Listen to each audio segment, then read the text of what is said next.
ជីឡានក្រោមដំណក់ទឹកភ្លៀងអង្គុយមើលឆ្នេរសមុទ្រនិងញ៉ាំម្ហូបឆ្ងាញ់ៗ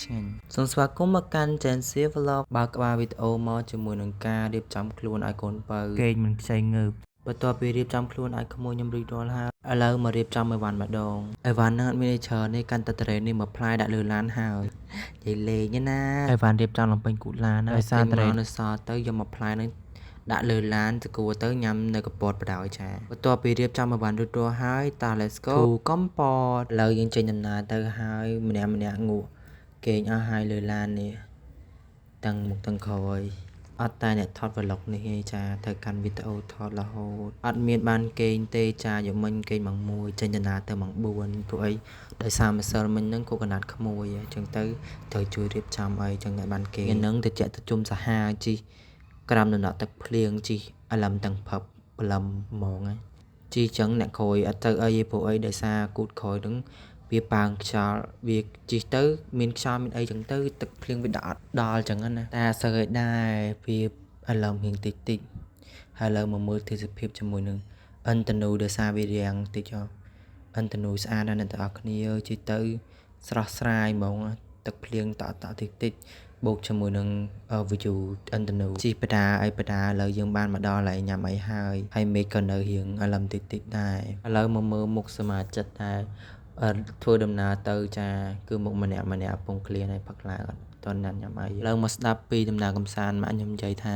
ដំណើរកំសាន្តនឹងត្រូវទៅណាដំណើរកំសាន្តកំពតភ្នំភ្នំពេញកំពតគឺដែរយើងកំពតនឹងឯងឥឡូវបន្ទាប់ពីយើងអង្គុយចាំមកស្ទោះឥឡូវយើងបានអីមហូបអាហារដើម្បីស្រស់ស្រូបនៅពេលព្រឹកអាចារ្យជាមួយនឹងកាទៀវហើយមីហើយបន្ទាប់ពីខ្ញុំញ៉ាំអីហើយក៏ឃើញម៉ាតមកកន្លែងនៅចិត្តឡាញញ៉ាំកាទៀវនោះដែរហើយខ្ញុំក៏ចូលទិញនំញ៉ាំអីតិចតួចដើម្បីទុកញ៉ាំក្នុងឡានម៉ាតគាត់លក់ម៉ាត់ល្មមហើយនៅគៀនម៉ាតហ្នឹងទេសភាពគេស្អាតសាហាវមានចិញ្ចឹមដូចជាទន្សាយមានត្រីហើយមានការតុបតែងតិចតួចជឿទៅកន្លែងហ្នឹងគឺទេសភាពចេញមកគឺស្អាតបដ ாய் ខ្ញុំថតនៅក្នុងកាមេរ៉ានេះក៏ស្អាតដូចនៅក្រៅព្រោះឯនៅក្រៅទេសភាពចេញមកគឺ unique បដ ாய் នៅកលៀបហ្នឹងអត់នឹកស្មានថាគាត់រៀបចំបានប៉ុណ្ណឹងនិយាយទៅស្អាតហ្មងហើយកន្លែងនេះបើអ្នកទាំងអស់គ្នាជិះទៅកពតបើបានចូលលេងនៅហ្នឹងគឺដឹងតា relax ហ្មងដោយសារម៉ាតនេះគឺចេញមកគឺ unique ហ្មងថ្មីហ្មងគេ decor អីស្អាតរៀបចំហើយកន្លែងក្រោយនឹងស្អាតណាស់ទាំងអស់គ្នាខ្ញុំអត់បានថតជាមួយអ្នកទាំងអស់គ្នាមើលដោយសារគាត់ដើរចូលនេះមកផ្លែតថតមើលអីហើយត្រូវប្រញាប់ចេញដំណើរទៅទៀតដល់ពួកអីឲ្យដល់នោះរៀងថ្ងៃតិចព្រោះចេញមករៀងក្រែដែរបន្ទាប់ពីចំណាយពេលអស់រយៈពេល2ម៉ោងជាងឥឡូវយើងបានមកដល់ផ្សារក្តាមតែមើលទេសភាពបាញ់មើលអ្នកទាំងអស់គ្នាគឺខ្មៅងឹតអ៊ូអាប់ហើយអលឹមយកហ្មងហើយខ្ញុំក៏បានចូលផ្សារទិញជាមួយនឹងម្ជូរមានម្ដេចមានក្លឹបស្វាយមានអីតែខ្ញុំយកទិញញ៉ាំតែម្ដេចឯងព្រោះដោយសារអត់សូវញ៉ាំម្ជូរច្រើននេះយើងជីលើឡានអញ្ចឹងខ្លាចចុកពោះចុកអីអញ្ចឹងណាបន្ទាប់ពីយើងទិញអីរួចរាល់ហើយយើងអង្គុយនៅនឹងមួយផ្លែដោយសារមេឃភ្លៀងបាក់មេឃបដ ாய் ខ្លាំងដែរអង្គុយញ៉ាំអីស្រស់ស្រូបបៀបនំចំណីគេជិះកញ្ចប់ដូចនំដូចអីនៅក្នុងហ្នឹងអញ្ចឹងណាអ្នកនរគ្នាមើលអួយបកាអំពងក្តាមអំពងអីហ្នឹងគឺថាឆ្ងាញ់ហ្មងអ្នកទាំងអស់គ្នាតំណងហ្មង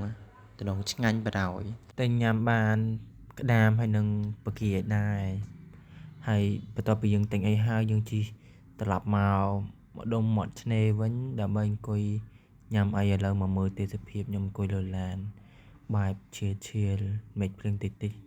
ហើយមានភ័យភ្នំមានអីចឹងណានេះលើកទី1ដែលខ្ញុំមកកពតហើយមាន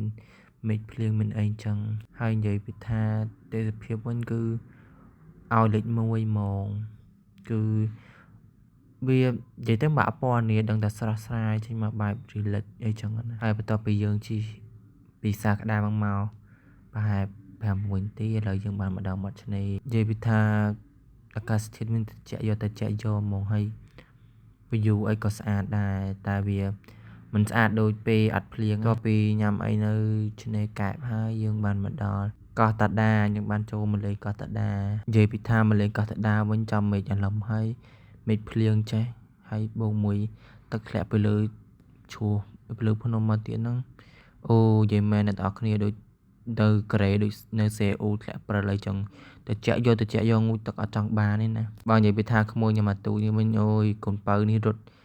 ដល់ហើយនិយាយទៅខ្ញុំមានបានលេងអីច្រើនទេចាប់មើលតាក្មួយខ្ញុំមកអាបើគេហ្នឹងហើយបើថាទឹកមិញមិននិយាយទៅមកម្សានេះគឺអូយទឹកឈួរតដានេះគឺទៅចាក់យកហ្មងដូចអាទឹកកក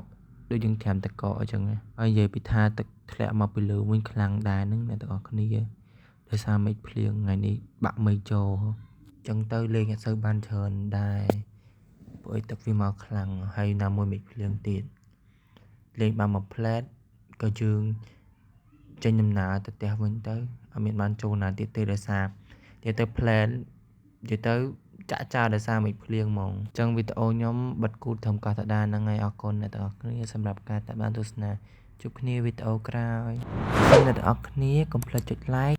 Subscribe ដើម្បីទទួលបានវីដេអូថ្មីៗតទៅទៀត